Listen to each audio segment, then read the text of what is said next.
I haven't seen it. Okay, let's get started. We do have a quorum, so we're going to officially start the meeting. Good evening, everyone. This is CB2's March Executive Committee meeting. I'm Susan Kent, Chair of CB2. And I will officially start the meeting with a request for a motion to approve February's committee minutes. Okay, I have something. You have something? Yes, just to correct a very simple thing.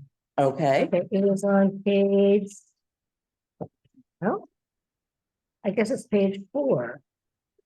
There's 4 pages, right? Really simple. Page 4, number. Can we have that page? I Oh, can just give it to absolutely. him Yeah. as the record. 8K, just that it was not Frederica Siegel, it was. Oh, the Shirley correction was Sachenza. made already. Okay, cool. So that's it. Okay. Okay. Are there any other So, corrections? I know you need to give it to Brian. No, Okay. they've actually been done. Anything got it. else on that? So Mhm. a motion to approve those minutes? I move, so move. Second. Okay, all in favor? Aye. Thank you, everyone. Next, just a few brief things. Of course, we're in the middle of the appointment and reappointment process. We will be getting at least 7 or 8 possibly new members. This is going to be our biggest haul of new folks. So this is an opportunity for each of our committee chairs to take a look at their committees, see what's going on, to evaluate both who's on their committees, what they may be looking for. It's an opportunity if you're having concerns about people, also if there are particular skills that maybe your committee could benefit from in addition. It's an opportunity to take a look at our new people and see who lines up. So when I have to make the committee appointments, I can, take those things into account. So this is a great time for everyone to just think about that. Yes. I'd really like to push us to make those assignments quicker.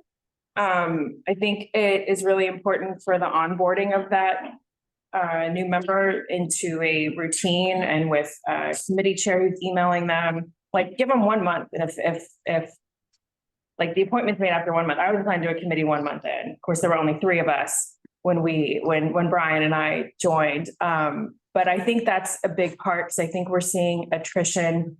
I don't know if that's the word, from people that just joined within the last year or 2.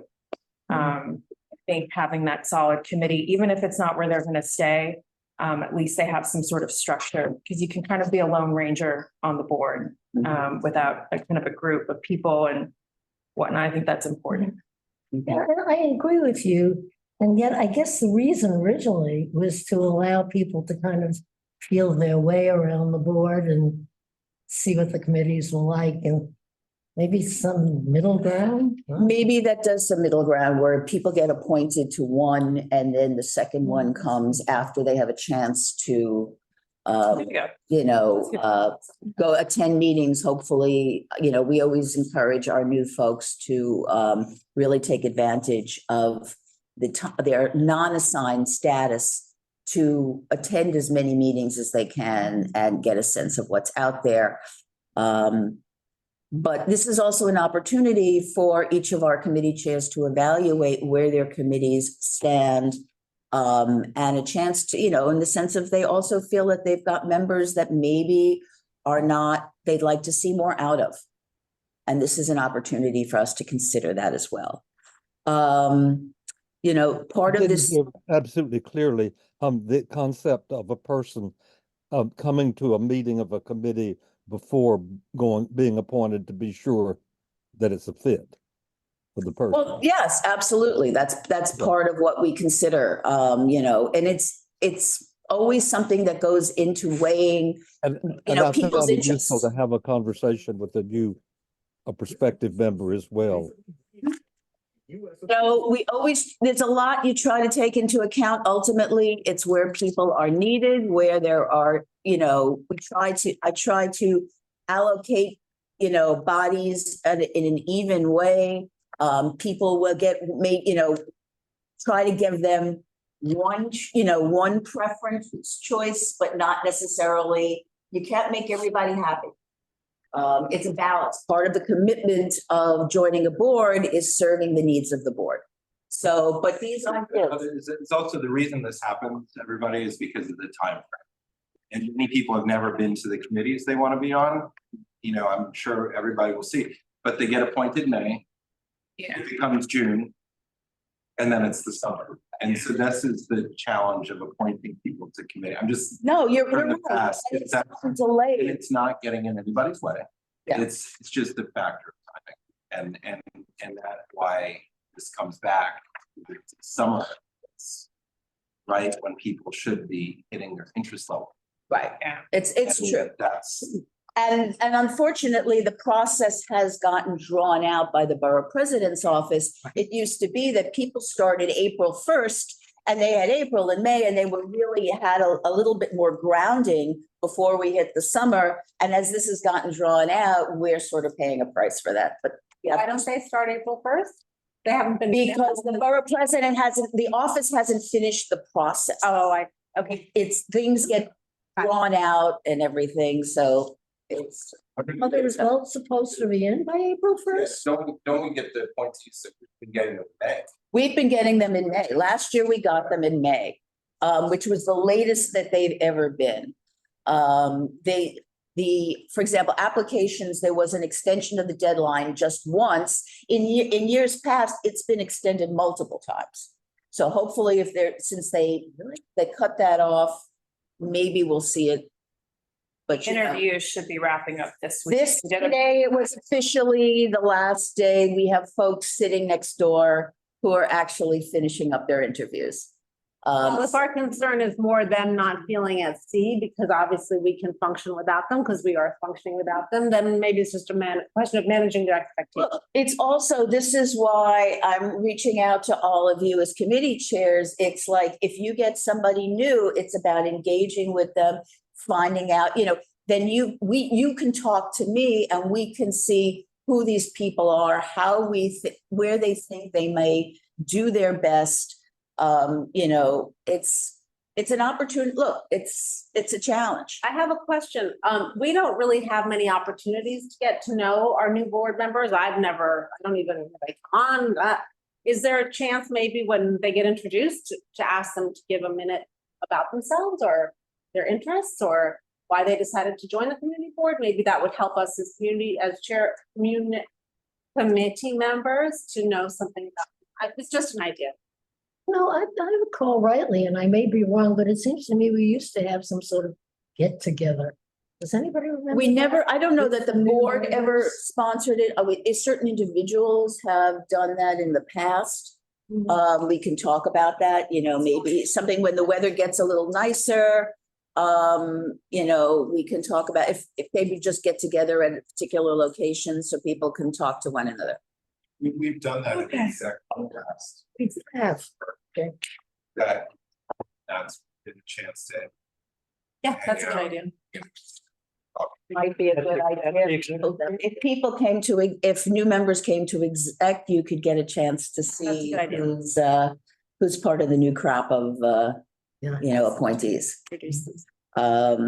But, this also sort of flows into the idea, and this was something Susanna brought up last month, is that we are 3 years out only from the first, yes. 27 is the first year that those term limits are going to kick in. 3 years is not a lot of time if you're talking about really getting people, Up to knowledgeable and able to take over responsibilities, and especially on some of the more technical, aspects of what we do. And that's why we really have to be proactive in thinking about these new people. These are the ones starting, last year, this year, are the ones that are going to be remaining when those of us who are limited out are, have to step back. So we have a count of how many people are gonna step off in 2027? I do have a count. I can provide that to you. The office has a count as well. Actually, It's- this would be good, like not. to be a significant number, I would say it's somewhere in the 40% range. Yeah, so if you're on the 2024 cycle, like you're in this reapplication period, you're held over to 2028. If you're in the No, 2030. for 2030. What it is there's a one-time for those people who are in the even years. They gave them a one-time 5 consecutive terms, so you wouldn't have that back-to-back loss. Oh, wow.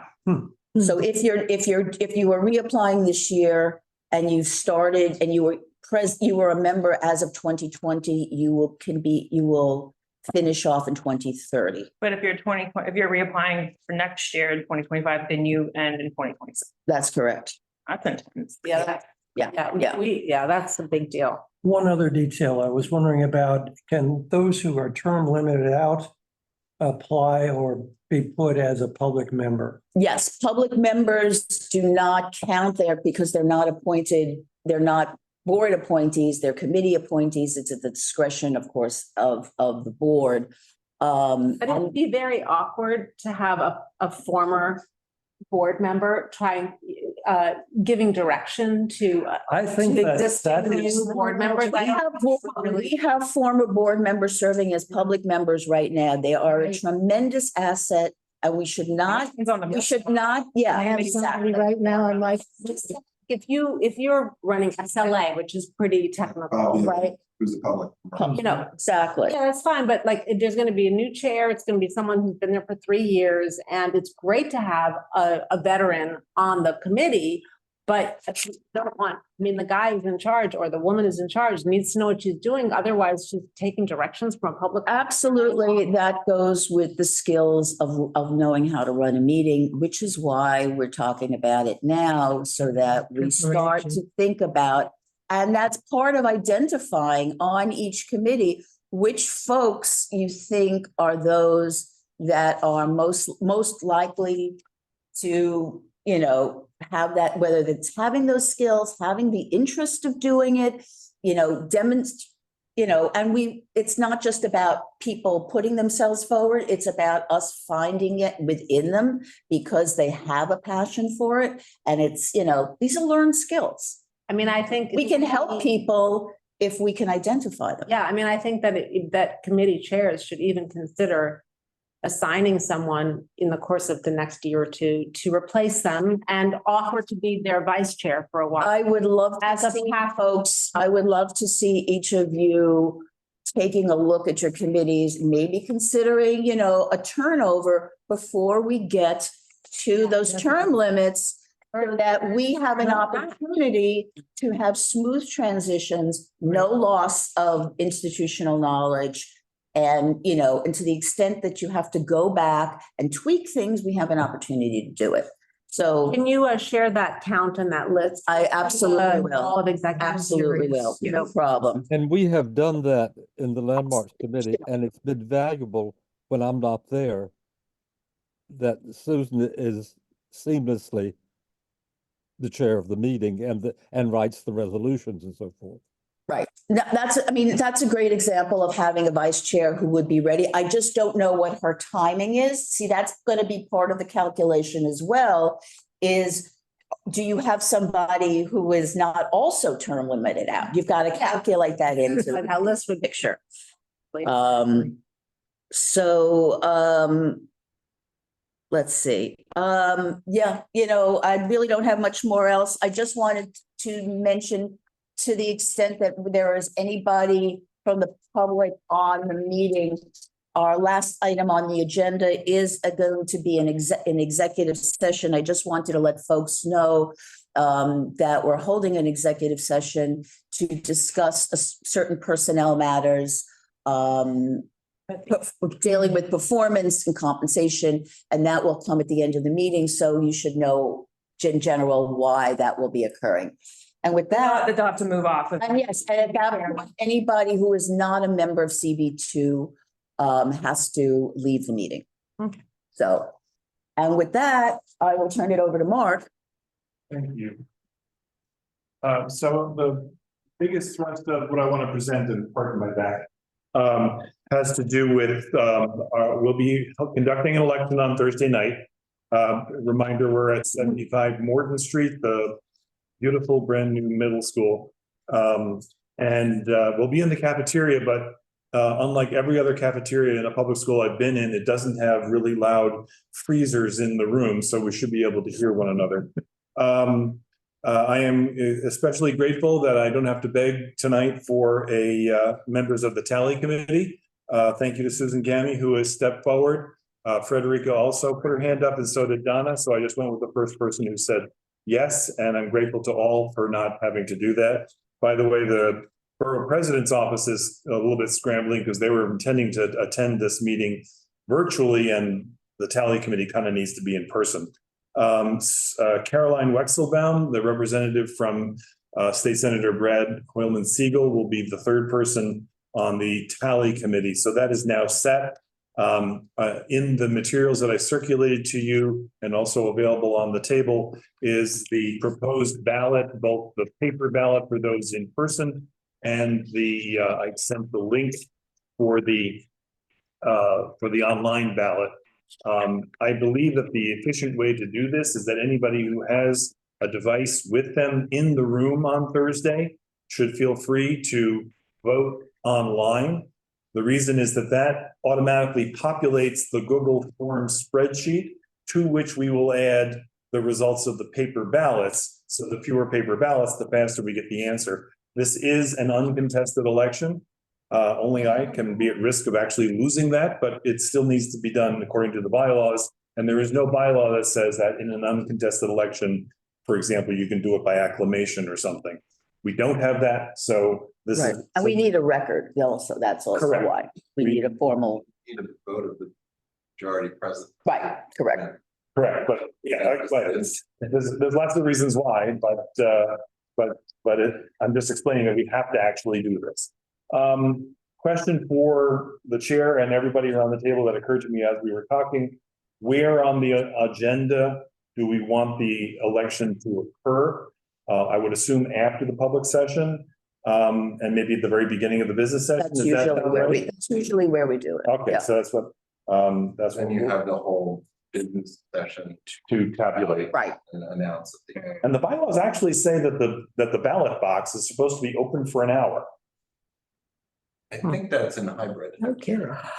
That was if there were issues. like, Okay, I'll double check. like any ballots, once everyone who's eligible has voted, it always closes. Very good. All right, so we'll just keep The that. reason is that you had to call somebody, for example. Exactly, whoever was that's why. responsible, Yeah. Submitting, it was to leave room to Very make good. sure everybody's able to vote. Completely get it. I just don't want to violate the bylaws. And speaking of phone voting, there was one board member last year who voted by phone. And I've reached out to that board member to find out if that person wants to do so again this year.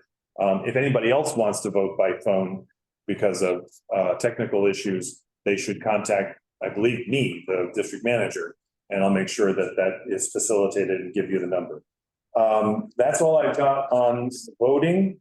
Unless there are questions, I'll go on to, Chenault, is your hand up for this or is that left over? Chenault, your hand is still up. Is there anything you wanted to ask? Okay, I guess not. I guess not. Okay. This is my monthly plug asking committee chairs for reports and resolutions. I've received a few. Thank you. Everybody else, our goal is to have it out by tomorrow afternoon, or tomorrow evening if is last case. But the open meetings law kind of requires us to have it at least a day in advance on the website. So whatever we have, we'll put up on the website tomorrow night. That's our practice. We'll also share it. But the sooner the better, as it were. So thanks for that. It's funny, I actually had a note here about the possibility, since we are going to have a lot of new members, of having some kind of onboarding event, but we can talk about that offline. Sure. You guys had great ideas around the table, so I don't want to get in the way of that. And finally, a quick update, and thanks. We had very good turnout representing CB2 at the council member Rivera's walkthrough with through one of our more troubled areas in our district. Started at the northwest corner of Washington Square Park, where there will eventually be concessions to be an interesting effort.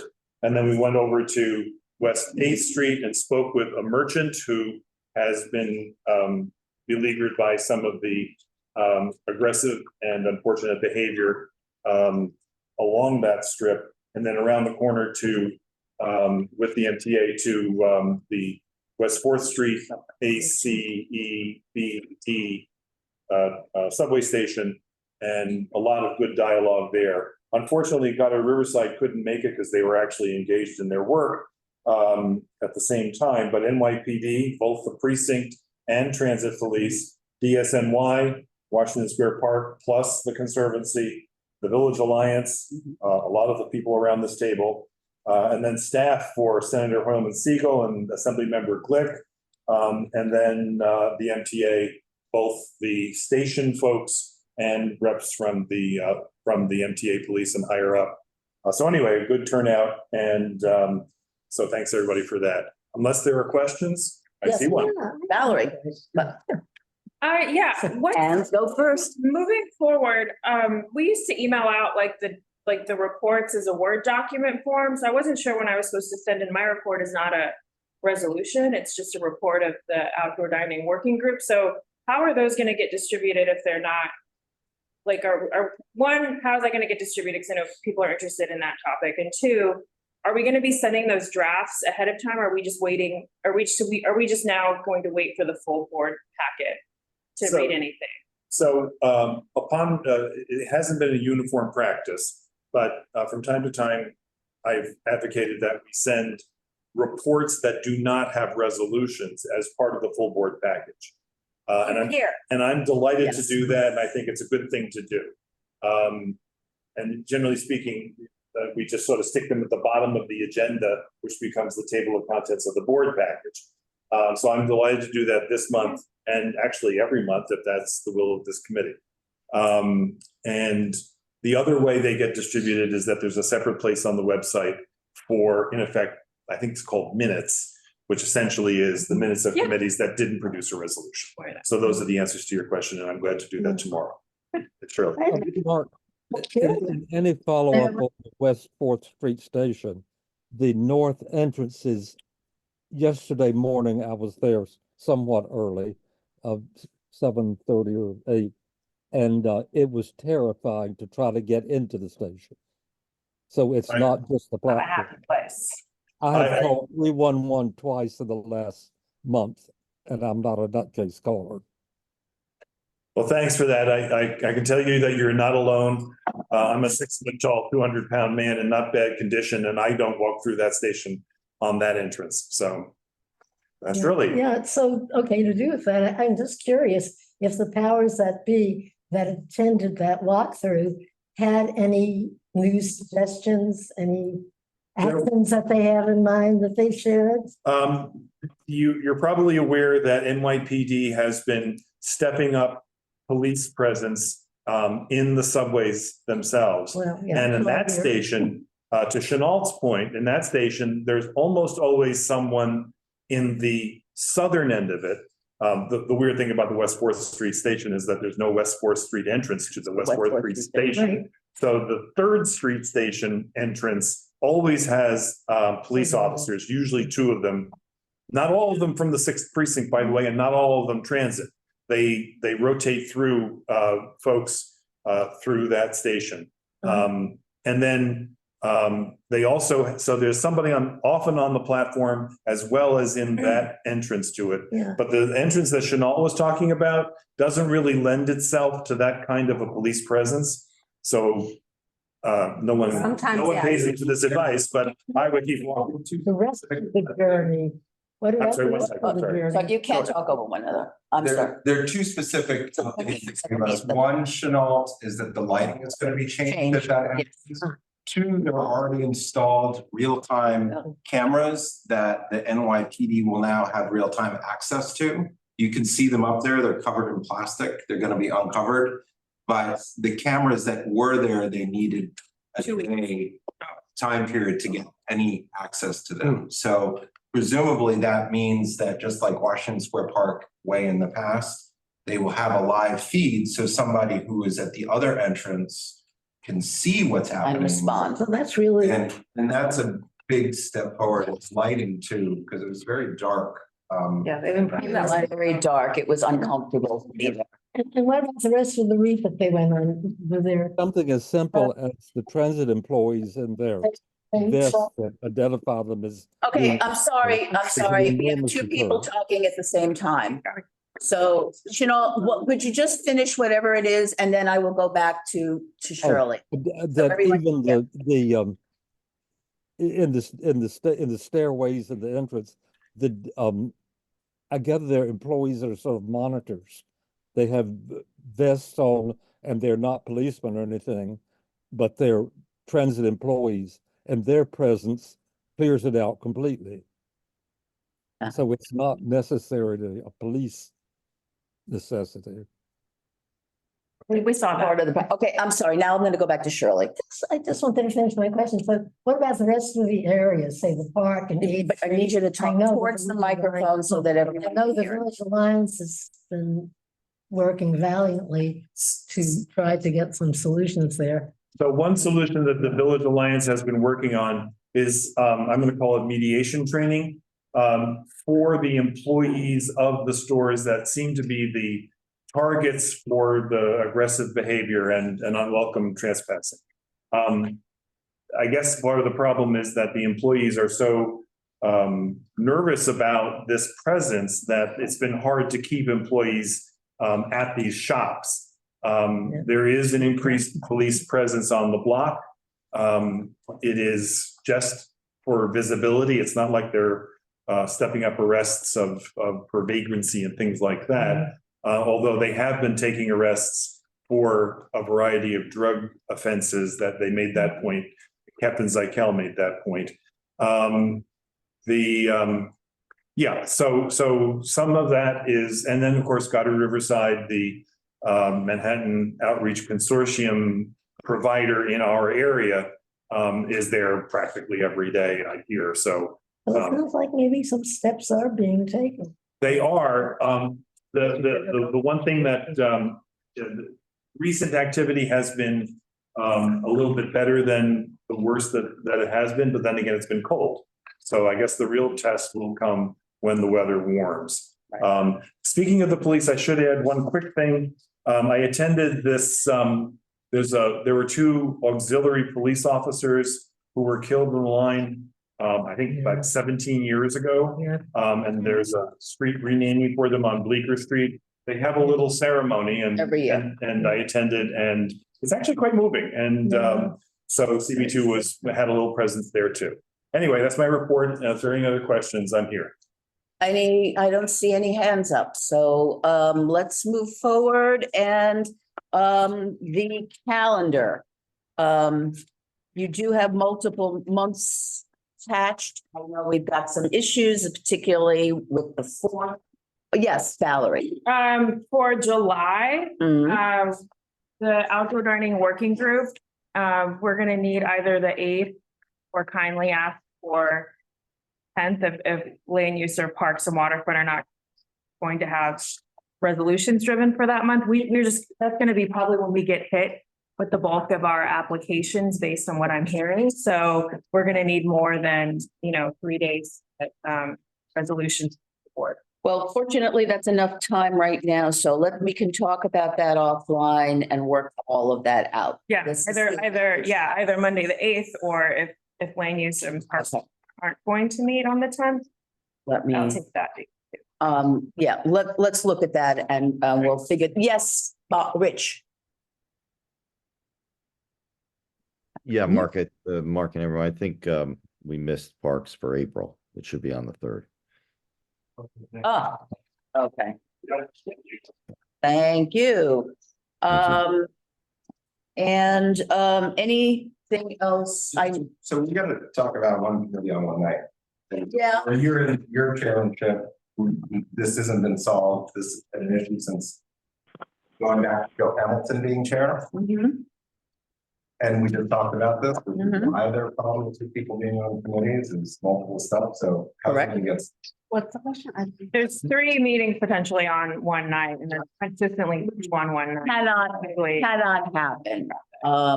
That's, I know it's a non-starter. The only issue, the only thing that was pointed out to me is that one of these has a single item and that there's that they will start their meeting earlier.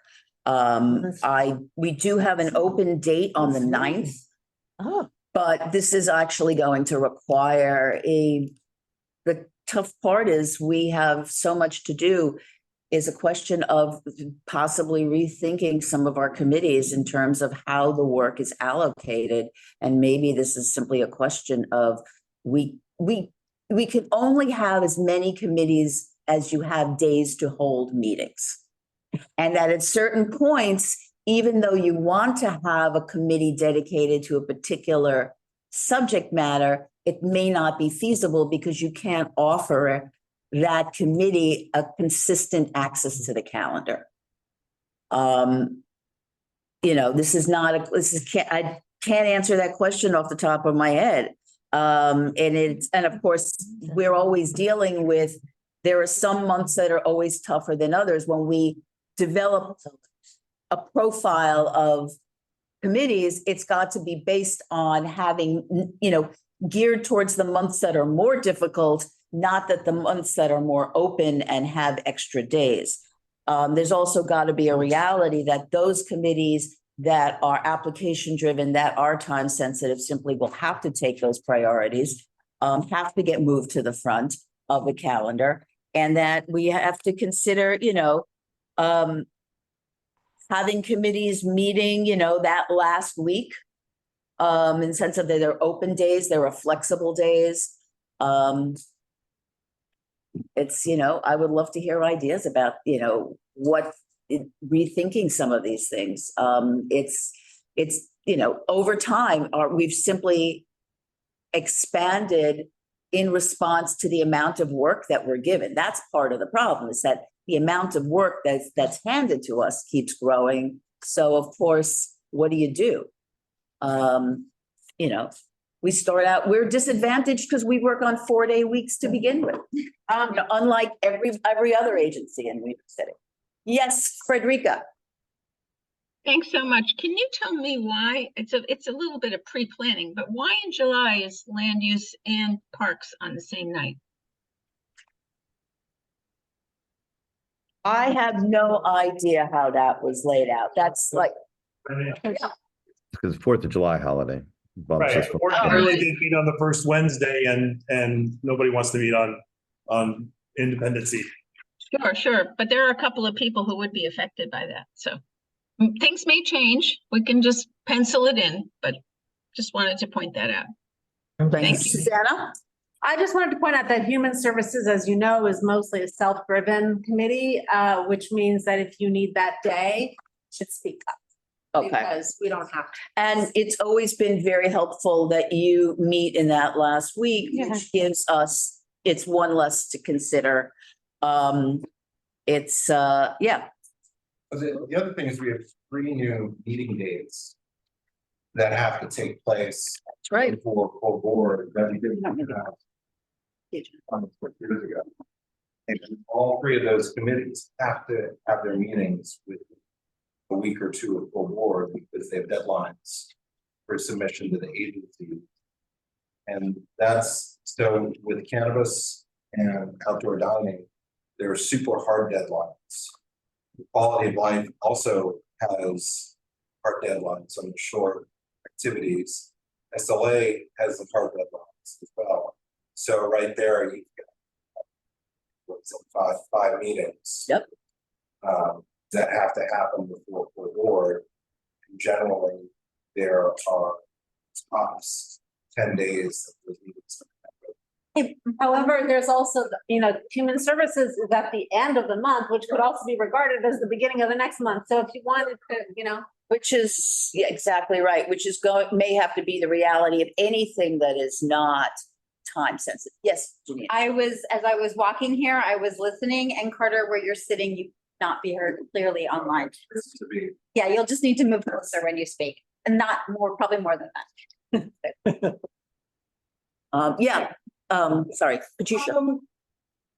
Regarding Carter's comment about the third meeting on the fourth, that was the only date that Mara said she could have a meeting, and she can't really do any other day because she's dealing with health issues, so that would be the only date that works for CLC. And for schools, I don't think we're gonna use that date on the 29th. Okay. All right. Anybody want- it's- Is cannabis the one with Well, one this application? is exactly. Yeah, there's one, it is, look, it is. I mean, and frankly, it also comes down to, SLA is just a super hard deadline. Cannabis is going to be the same way. It also becomes the reality then in terms of traffic. How is there something there that has to be on that date? It has to be. Yes, It's that's Well, time sensitive. we just put something on the agenda that's time sensitive. Comments in by the 21st, I guess. Is it possible to move it to the 9th? Let's see, what day of the week is that? It's Tuesday. Well, again, it always depends. I have a problem with my committee too, I know. that people are kind of committed to that day that we meet. And they're, Can I a suggest? lot of them are just not available. They don't. I could always ask. Okay, I'm wondering if the May cannabis meeting could be on April 29th, which Patricia said she doesn't need. well, we're gonna have to ask that. Yeah, we have to- It's not, we can't make a decision on that in the absence of the chair. Excellent point. So outside of that, just so you realize the 30 days deadline, when we get a notice and for public put on the calendar, they don't have to accept our recommendation. And so if we do the meeting too early, if anything comes in later, we give up our right to say anything because the deadline passes. For SLA? Right. No, for a lot of Right. for outdoor dining, it's a hard deadline, for quality of life, hard deadline, SLA, hard deadline. Because once those processes, the cannabis is a hard deadline. And, and that's why doing it too early for those specific committees that are on a rolling 30-day notices becomes very difficult to do. And the agencies don't seem to be particularly flexible in accepting comments. That's. The tough reality is there's simply more activity than there are days on the calendar. It's a reality that it can't change unless you're willing to talk about opening up days that we haven't ever used. And that would be Fridays. I know, the end of the it's month. never been, well, it's to the extent that something can be moved to that last week, that's always a preferable option. But this is not a question of us not wanting to do the work. This is a question of we run out of time because these are all our calendar was full before open, the outdoor dining came along. It was full before cannabis came along. And now we've got even more. It's just, we're slammed. This is just a reality that maybe we have to talk about. Yes, Chenault. Unmute. You have to unmute yourself, Chenault. Mention landmarks. Oh, yeah. Well, I can't raise my hand and talk at the same time. Would it be helpful to try to organize what two committees work well together always and make that a unit that gets moved around and just not have the same members on both? It does, you're saying in the sense of knowing that there are certain pairs of committees that will be meeting on the same night and that there isn't an overlap.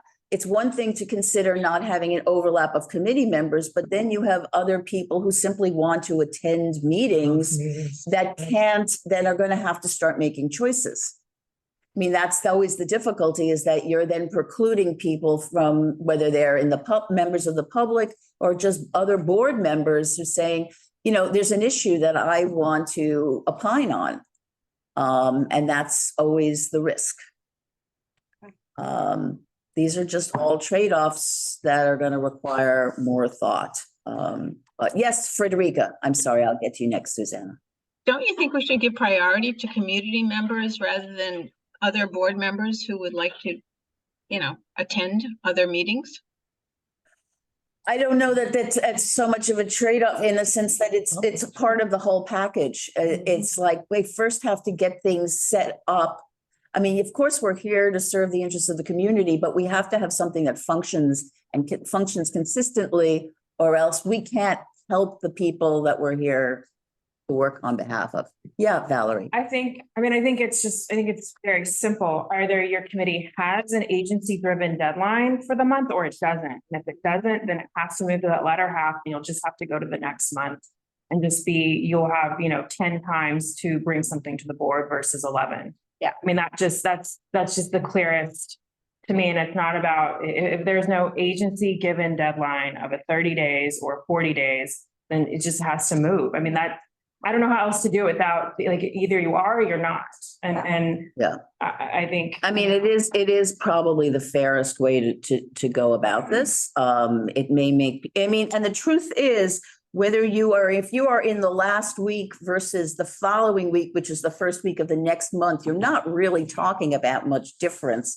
It's really more just about adjusting to, a different part of the calendar, but it, practically speaking, does not have a difference. So it sounds like maybe what we should be doing is actually think about a choice of dates for the on-deadline Yeah, committees. I mean, that's what And it's then gonna have to come get down. to your committees and see how many of them would be available for each of the. And maybe people need to shift. And maybe, yeah, I mean, look, that's what, to go back to, this is the time of year when we get those new folks and we're going to talk about maybe moving people around and, if people get shifted simply because they aren't available certain days of the week. I wanted just to repeat my request, and I know it's probably a technical challenge that these calendars show up on our website. They should be at least like. April's on there, isn't there? No, I thought that they were going to be, we were going to have, in addition to the following month, at least like 3 months so that people could project, that was the plan. They're put in the full board packet. They're in the full board package, that's correct, but they're in. where people go. That's on the last full board packet.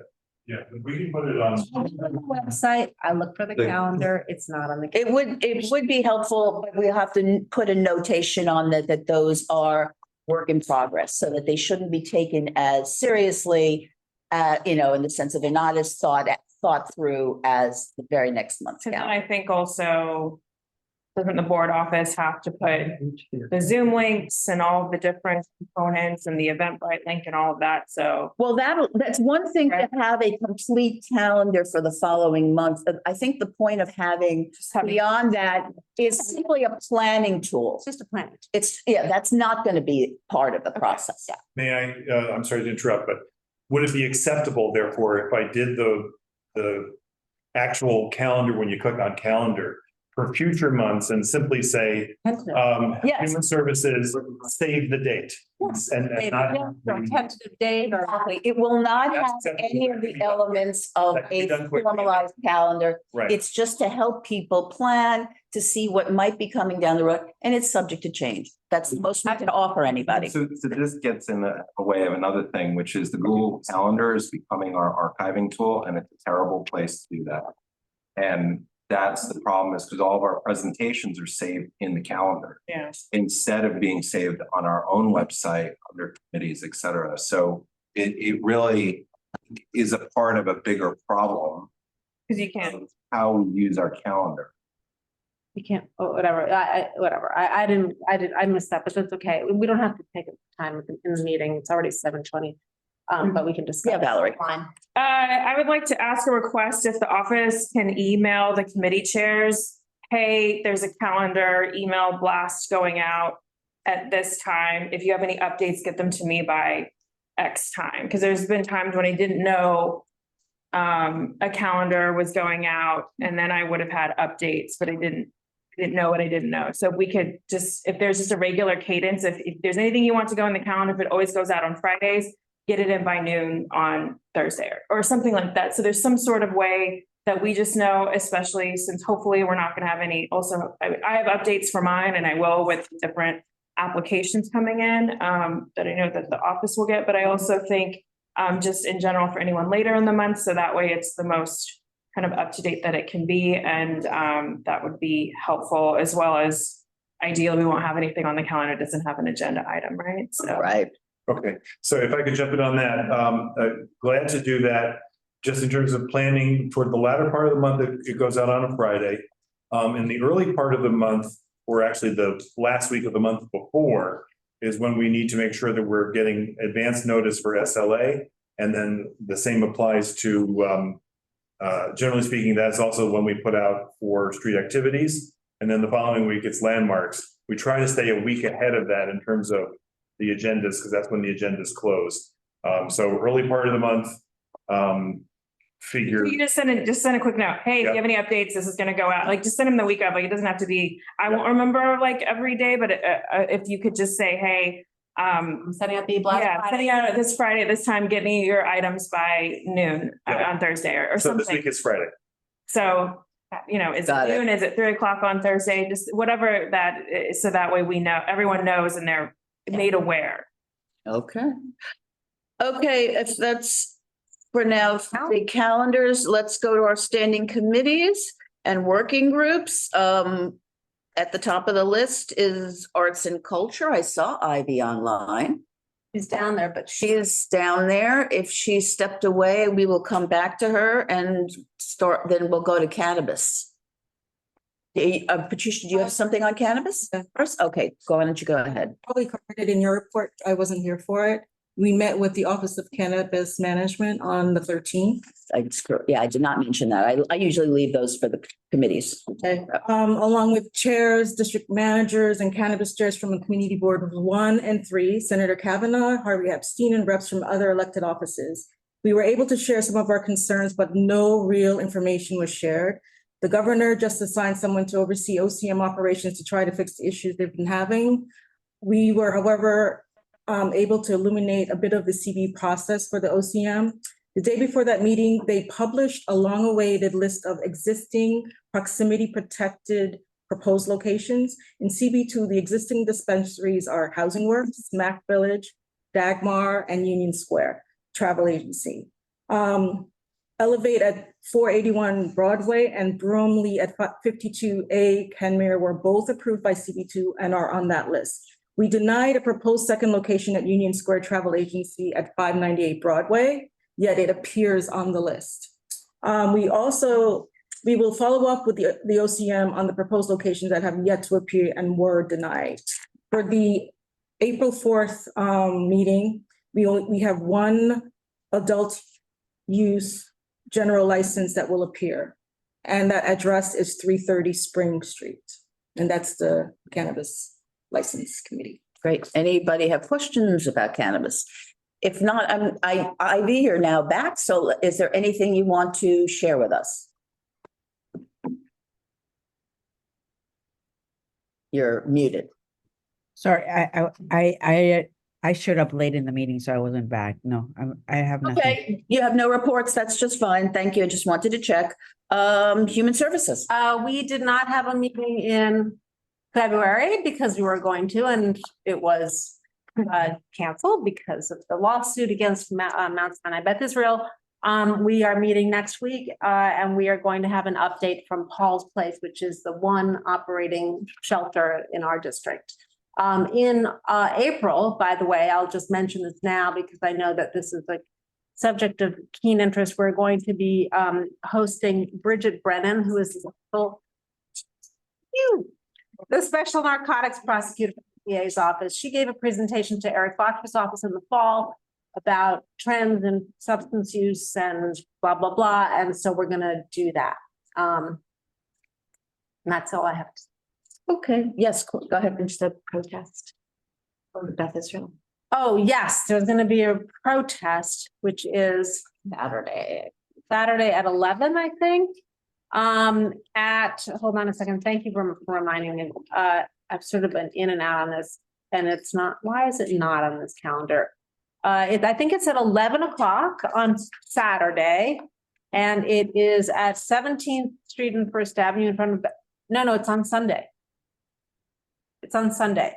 Sunday, the 24th, First Avenue and 17th Street, there'll be a rally with elected officials to protest the closing of Mount Sinai Beth Israel. Okay. Thank you. Anyone wants an update on what's going on with that topic, I can share it with you, but. Thank you. Thank you, Susanna. Next is land use. Jean or Katie? Yes, we have one resolution. It was laid over from last month, but we made a decision this month and is on a variance on Christopher Street. So pretty straightforward. Okay, great. I have a question about that. Is that Bailey House? Is that the No, it's it's not. 110 Christopher between Bleecker and Bedford. Really, it's on the south side. It's Okay. some basement commercial space. Yeah, it's a residential building with a basement. All right, thank you. Sorry, I just wanted to, I saw something about the Haley Bailey House. Yeah. Bailey House, yeah. Okay. Okay. Landmarks. We have one happy news from this month is that a stoop is being restored to a building from which it was shorn years ago. And otherwise they're absolute routine.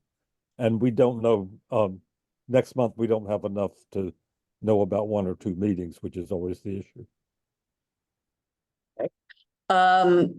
Open restaurants.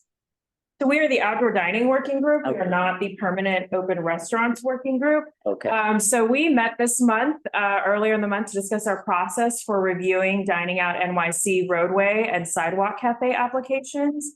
As you know, the Dining Out NYC portal opened on March 5th. The committee, we reviewed the petition requirements, the citing requirements, clearance requirements, operation requirements, and design requirements. At the time of our meeting, we've not been told very much directly by the agency. There will be a training for the application portal that will happen, I believe, the last week of the month.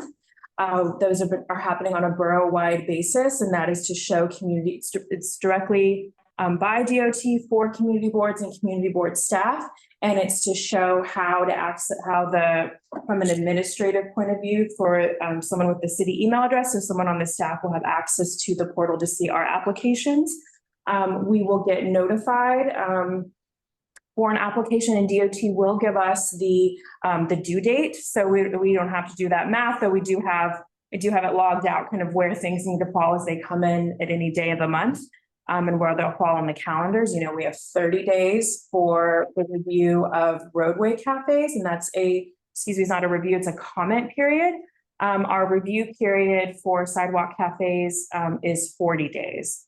And from my understanding, there's a very low number of applications received in general across the city. So that is to again, I don't think operators are incentivized to get those in right away. So I think that's, we're expecting that to be heavier in the summer. Other than that, I'll have the report that'll go in. It's just a couple pages that'll explain what we talked about in detail. The CB2 outdoor dining working page, the CB2 outdoor dining page is super active. There's a lot on there. I keep it pretty up to date with things across the city. Even the Dining Out NYC page doesn't connect that there's the rules hearing for the landmarks, sidewalk cafe and roadway cafe rules. It's not connected on that website at all. So I do have that kind of information, and that public hearing for landmarks has moved to April. That was initially supposed to be this morning, so that public hearing got moved. So I've got links to the LPC presentation. I've sent those out to the various leaders of landmarks. So other than that, we will be meeting on April 8th. The rest of our meeting dates are listed on our outdoor dining page that goes through July. And have anything else that's important to announce with that. As far as when do I anticipate we will get applications? I really don't see us getting anything in April. We are working on having a speaker come talk about the clear path and how that's explained, since that's a key component of how a sidewalk cafe clear path is determined. So, and that presentation is open to anyone on the board because it's talking about the pedestrian mobility plan by DOT. So hopefully that we're just trying to solidify that date, but we've been trying to get them to come in for a couple of months on that. So if there's any questions, I'm happy to answer them. Okay, Susanna? Did I read right that the permit fee to have roadway dining is $1,000? That's insane. So it's a revocable consent fee, and then there's something based on, and I believe I linked, there is a calculator that Small Business Services has, and I believe I've linked to that on the outdoor dining page for CB2 that shows how you can kind of input on that information. That's for operators, but it might have some interesting information for anyone else. That's just the application fee, I see. not the annual square footage fee. Right. And it's non-refundable if they submit an application. Right, that's important. Michael, I'm sorry, because Michael has his hand up, so let me just call on him since he hasn't spoken. Thank you, Valerie, for all of your work on outdoor dining. Has a decision been made yet which committee or committees would be considering applications for sidewalk or roadway dining? There was a time when sidewalk cafes were considered by what was once the Quality of Life Committee and is now the Street Activity Committee. So has a decision been yet either by Susan or by you as to which committee or committees would be appropriate to review these applications, because we know they would be time dated as well. And again, Valerie, thank you for all of your work on this.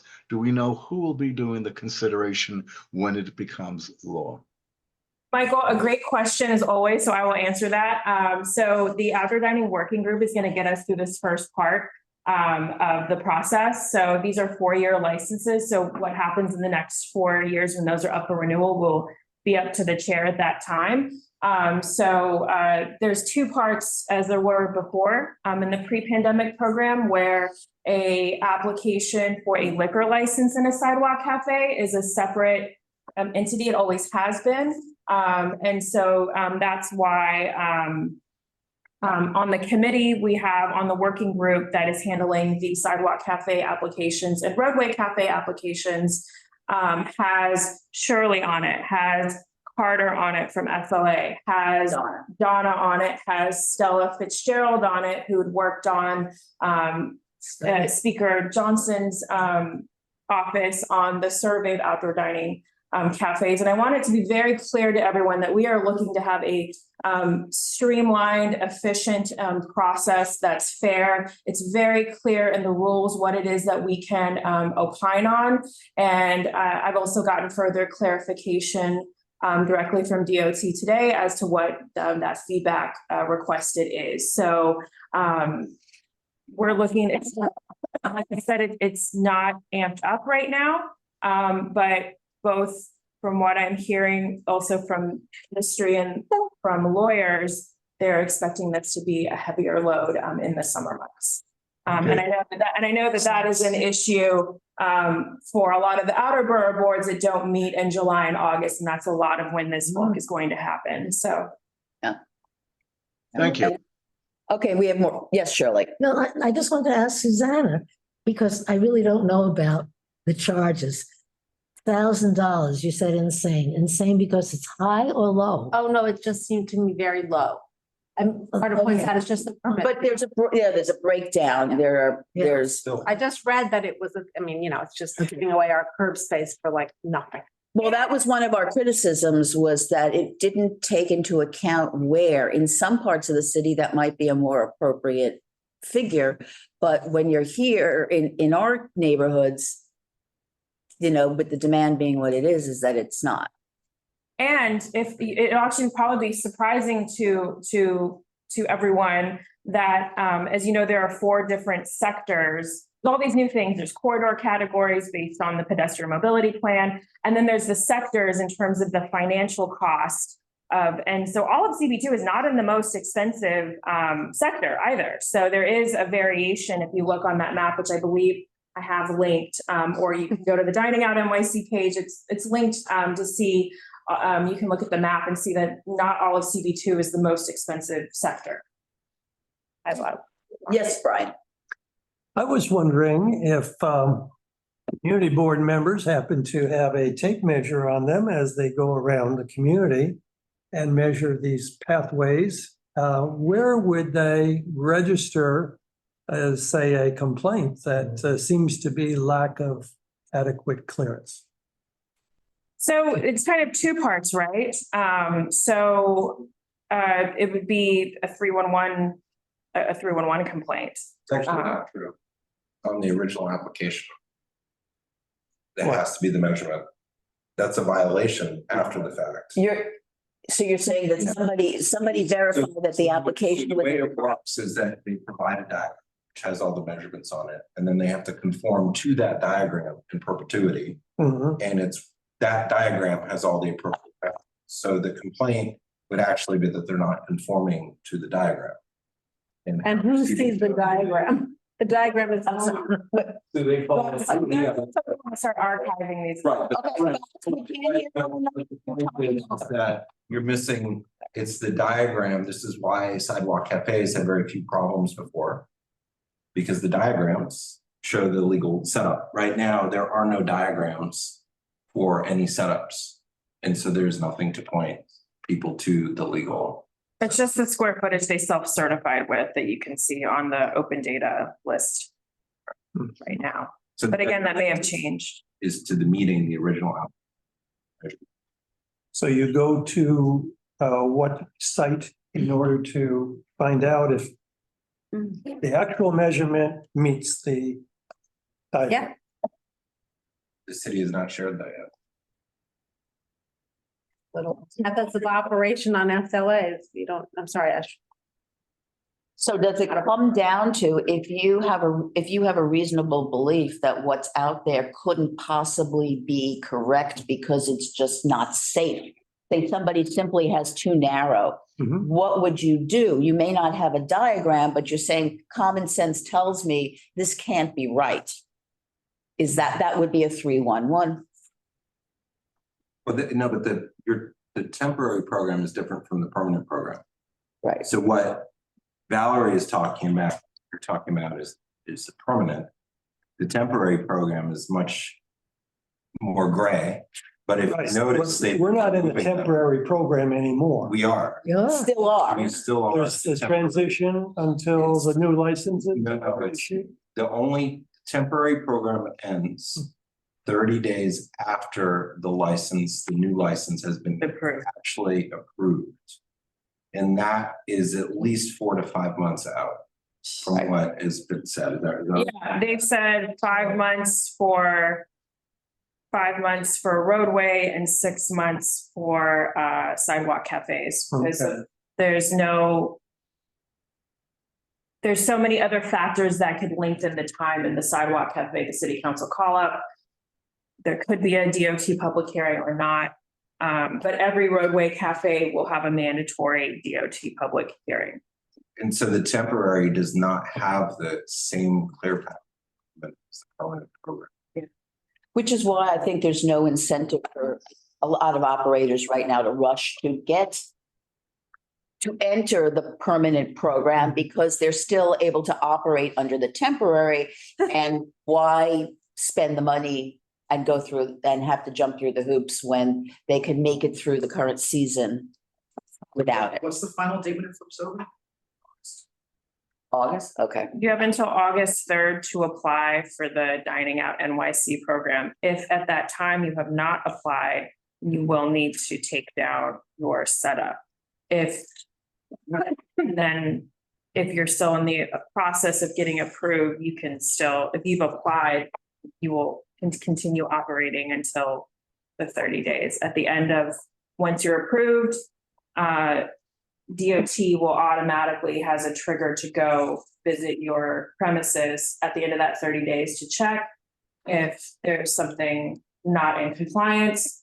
It's a corrective action request is what it's called, a CAR. And then there is a 30-day cure period. And not just for that, but for any other type of corrective action request. Thank you.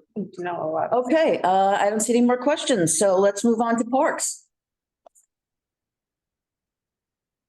Hi, yeah, we did not meet this month, but next month on the 3rd, we have two important visitors to the committee. The first one is the Jefferson Martin Garden Organization. They have recently, they're going to come speak to us. I don't know if you know the board, but Larry Baker's the treasurer, and they're set to come give us an update on their organization. They've had some changes there, and they've also offered different services, and we always we haven't talked to them in a while. They tend to be offended when we ask them about how their money gets collected and who gets the money for the events they allow there and how it gets passed along, but they've agreed to come and speak to us on the 3rd. And the second one is the Stonewall National Monument Visitor Center people. That's soon to open, and they're going to come speak to us about the center that they're going to open. So the visitor center. Which is opening at one of the locations of the original Stonewall Bar. Okay. Exciting. So, yeah, it's good so two good topics, should be interesting. See you on April 3rd. Thanks. Okay. Yes, Katie. Just what's the address of this visitor center? Let me see if I can find it. It's right here. next door to, oh yes, Rich must have Yeah. it. Or 63. Christopher. That's right. It's scheduled to open June 2024. Which will be, Christopher Street. yeah.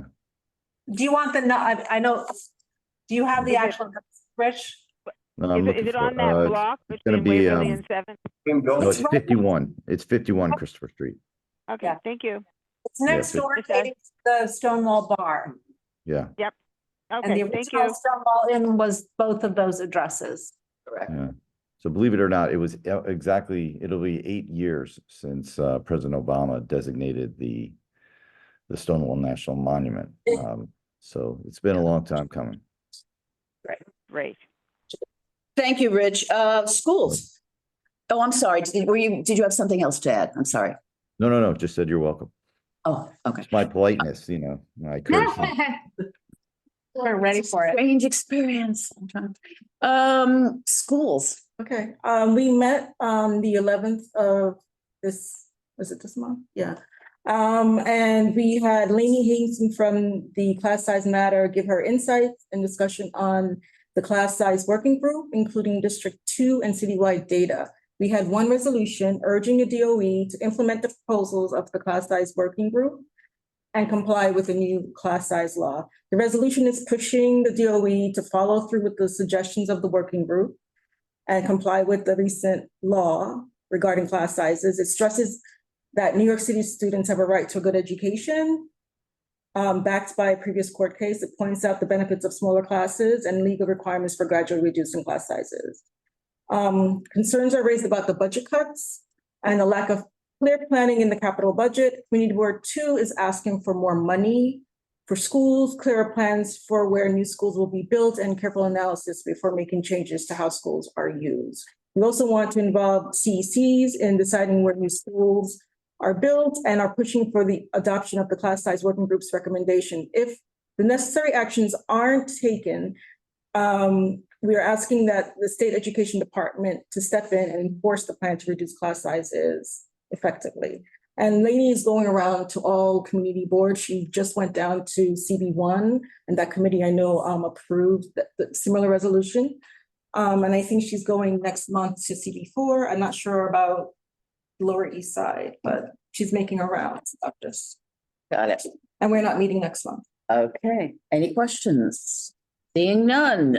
SLA. Anna's not to report. Most of the meetings here were kind of bumpy, but everything's smooth now. As far as just, back and forth with some of the applicants, but just putting in the chat all the meeting dates for SLA for the rest of the year with all the deadlines. Fairly extensive. heard. Yeah. Get closer to the mic. Somebody told me they could hear me fine, texted me before. All the meeting dates are on there. Interestingly enough, there's still some issues, the liquor licensing with the outdoor dining, because the state law prohibits service of alcohol across the bike lane is still on the books. Also, liquor licensing and street, as a result, they're conflicting deadlines. That they're asking, it would seem it's being set up where you're asking for liquor licenses that have expiration dates beyond what's allowable for the roadbed. So there's a lot of open issues that haven't been resolved with that. And it's been difficult getting answers from DOT because there's seem to be still building this process as it goes. And it remains very confusing for operators, I think, who are looking to commit to spend any money on any of the roadbed dining in certain circumstances. There are not that many actual locations realistically in the grand scheme of things, but it's just unfortunate that this hasn't been sorted out beforehand. And it's still an evolution in this. And it also accounts why I think some people aren't applying yet is because there's not clarity. And it's, perhaps by the end of this legislative session, they will resolve some of that, but it may result in seeing some strange situations with the licensing aspect because they don't conform with state law. Right. As opposed to what the city is doing. Right, which is supposed to be supreme to what the city does. Yes. Carter, can you share that link with Mark so he can share it with the full board directly? Yeah, it's right on the board's website under the SLA resource or under board resources. I think if you send it to everyone, just people will see it. I'm sure, yeah. And I know, I just point this out because it's just a lot of work that Donna has done to put it together. And it's probably good for all the committees to schedule it out, but she'd spent a lot of time on this and holidays, vacations, reality of what happens, who shows up, having a quorum. Right. All those things. But yes, I can do that. Okay, thank you. No other questions, street activities? Hi, so, You want to pull the chair? yeah, Does it cost extra? I mean, our meeting was a pretty standard meeting this month. Nothing super out of the ordinary to talk about. I would say just to flag next month, we'll have a very interesting meeting on our April 1st meeting, which is we're going to have representatives from DOHMH as well as DSNY to speak about food trucks and food carts. So this is an issue that a lot of people have asked about, and we want to learn more about the process because I don't really understand the process for how that permitting works, as well as enforcement. And apparently we learned, DOHMH is the one that oversees food carts and trucks, but they've told us that they've started delegating certain enforcement issues to DSNY, believe it or not. So we were able to get representatives from both to join the meeting. So I would encourage people interested in this topic, reach out to me ahead of April 1st. I'm still kind of compiling a list of questions and issues. And I'm going to reach out to our committee as well to get that, but that should be an interesting meeting. So I'm not sure we've had that topic covered before, at least not since I've been here. I've never heard. That's- I've always lots of questions about it. Yeah. Thank you so much for doing that. Excellent, thank you. Any questions on that? Okay, thank you, Will. And traffic is next. Right, so we had 3 items on our agenda. One was a request for a bus stop on West Street between Spring and Houston Streets, which is actually right in front of Google. And basically, there was no reason to say no, except that to say, why don't you guys talk to Google, maybe to the local bid too, to see how you can all work together to get the most out of that stop. So, okay, that was one. The second was a presentation by the meatpacking bid of the latest phase of their far west side vision This time it's 14th Street between 9th and 10th Avenue, which is, I'm sure you're probably all aware, a pretty non-functioning street, kind of dead, filled with traffic going this way and that. And they have some very good ideas to activate it and to accommodate pedestrians more and to introduce some interesting activities. One of the issues, and they had workshops, so they had public workshops before they formulated a plan, and the plan is really still a work in progress. And so it will be kind of looked at as a temporary kind of installation where changes can be made, but the installation may be from 2 to 3 years. Okay, having said that, a couple of things came up in the workshops and it came up in the discussion as well. People are still concerned about retaining the industrial nature of that landmark neighborhood, both in terms of preserving the Belgian block and preserving and not having too much greenery. And it seems like the bid is really working out an approach and has been working on an approach which uses all kinds of materials that reflect the industrial nature, for one, like the containers for the plantings, and that they are leaning more toward doing barriers from stone and more industrial type materials, plus the greenery. So it sounds like they can work that out. Another concern, public bathrooms, which the bid really can't do themselves. Everybody agreed. We all want public bathrooms, and that would be a good place to put them. But it's really kind of up to the city to get that whole initiative going. And I'm trying to think, and some folks wanted a bike lane on 14th Street, and they said that right now, the temporary nature of what they're doing still has a Belgian block, which is really not very accommodating to bicycles. And so they are looking toward this for the future. Third, Susanna, which maybe you can tell you something about it too. Our fellow from the Fund for the City of New York gave a presentation as to what she's been doing to date. Very impressive work. Really amazing, Susanna, what she's done. One of the first things she found was there's very little data available on, oh, by the way, this is about parking. Very little data about what's going on in the streets. For instance, nothing on the amount of parking in different areas or how much space is taken up by roadway dining. Like you can get the number of licenses, but it doesn't tell you how much space they take up, how many bus stops there are. Anything else? I'm just thinking of all the things that impinge on parking, or that, you know, that Any Or that you want to balance. Use for parking. There's found that there's very little. She's had to do a lot of data. Original, that was the thing that was phenomenally impressive. Taken block by block. I mean, even things like hot fire hydrants. Just had to go like block by block, like this is, no standing zone, this is Amazing work. alternate side of the street parking, this is like, it's not very simple to collect the data. And I don't mean to. Well, no, because Susanna was in charge of this project, so definitely do input. I just simply wanted to say that based on what she told the committee and based on the committee's reaction, we were phenomenally impressed by the amount of work that she had put in.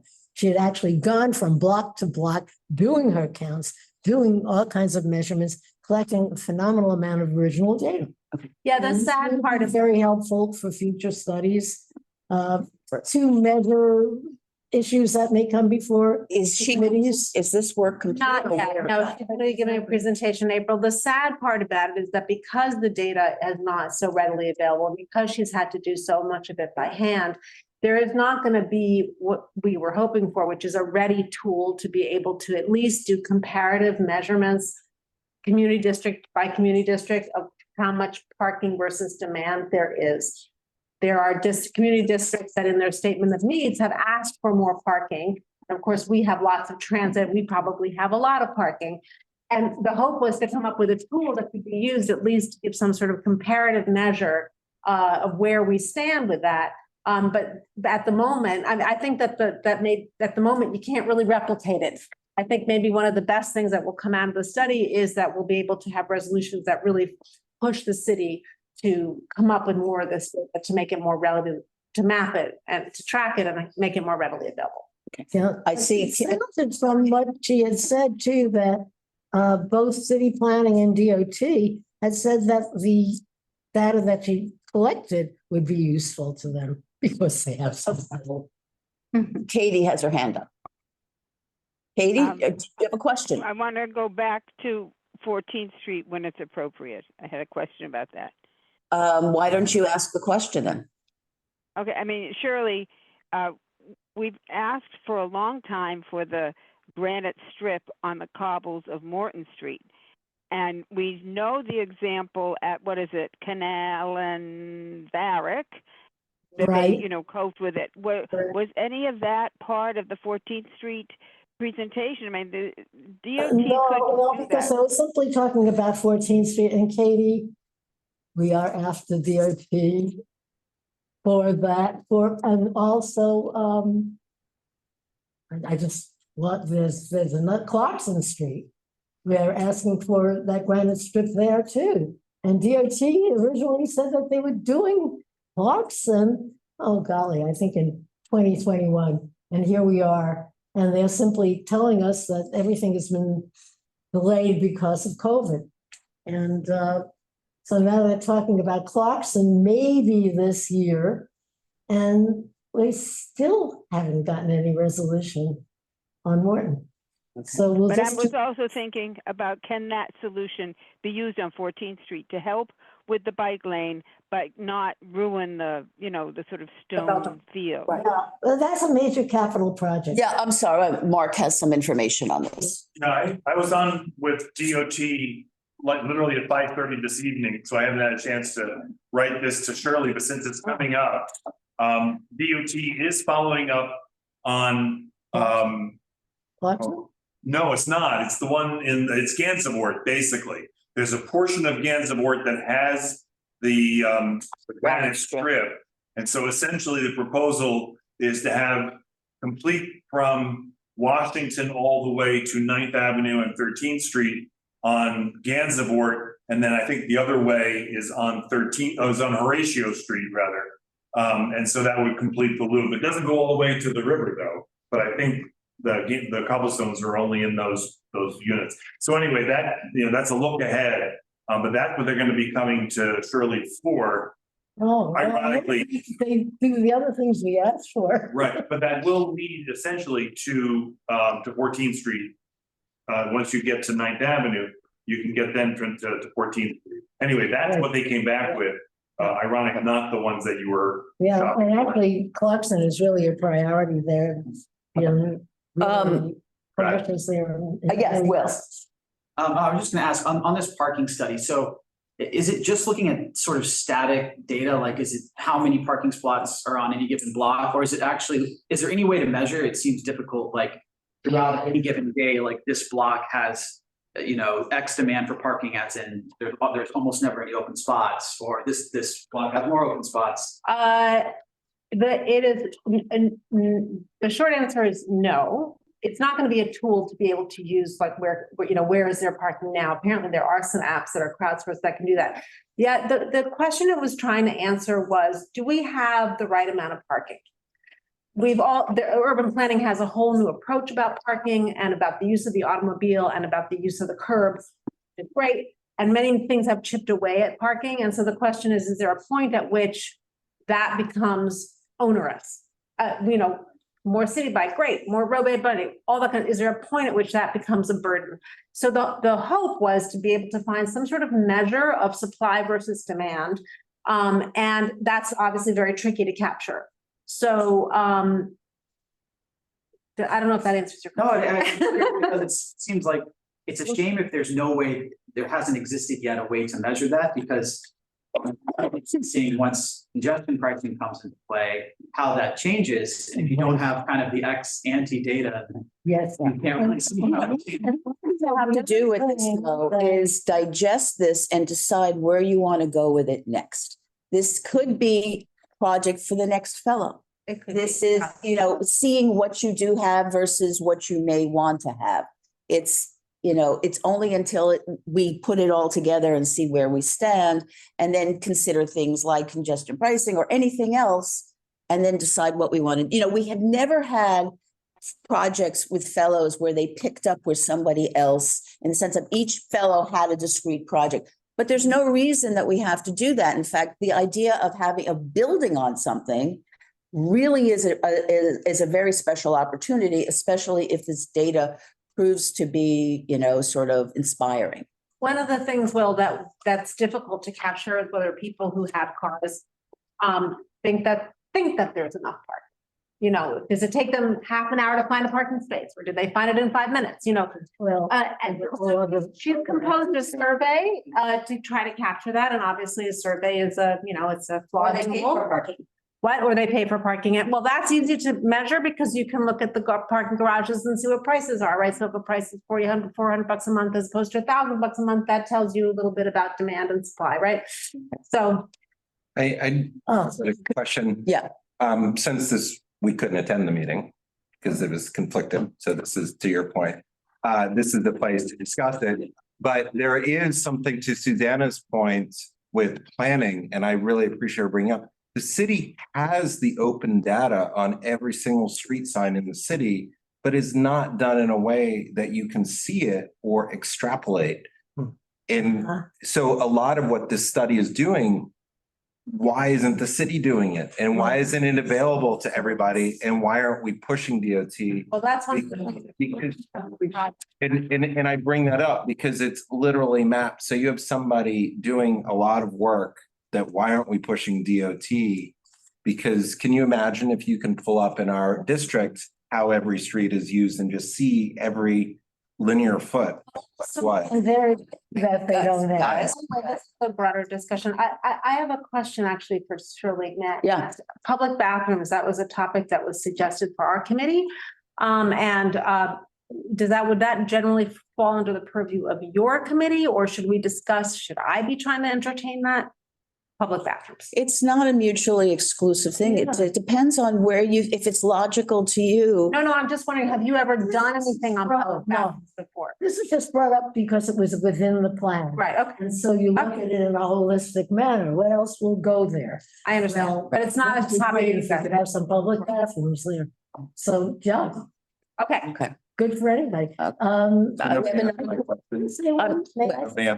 Going to be answered at this. No, but it was whether the committee would pass a resolution pushing the city to do that. I said that I have a Yeah. feeling that one of the things that will emerge from this study, since we're not going to end up with a tool that's easy to replicate, will be a request to the city to start having better measurements of curb supply, parking supply and parking demand. And accessibility And to. that will change a lot. And also in comparison to what other uses of the curb Yes.